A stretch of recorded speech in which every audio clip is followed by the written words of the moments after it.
U.S. Secretary of State Rex Tillerson says North Korean sanctions are really beginning to show effect. Citing intel sources and evidence from defectors, the top diplomat expressed confidence that Pyongyang and Washington will soon meet at the negotiating table.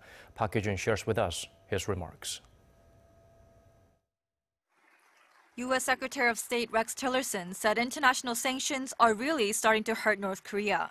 The statement came at an event with former top diplomat Condoleezza Rice at Stanford University on Wednesday. We're getting a lot of evidence that these sanctions are really starting to hurt. He expressed confidence that continued economic pressure will eventually bring North Korea to the negotiating table with the United States and minimize the need for military action.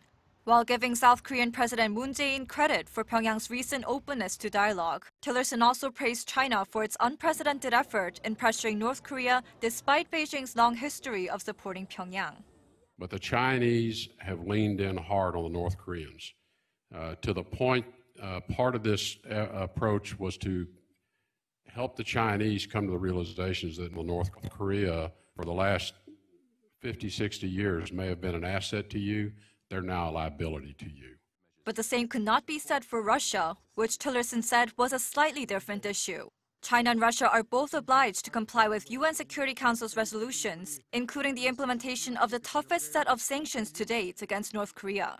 On this issue, U.S. President Donald Trump commended Beijing for largely complying with international sanctions, but criticized Moscow for actually helping the regime skirt those measures aimed at reining in Pyongyang's nuclear ambitions.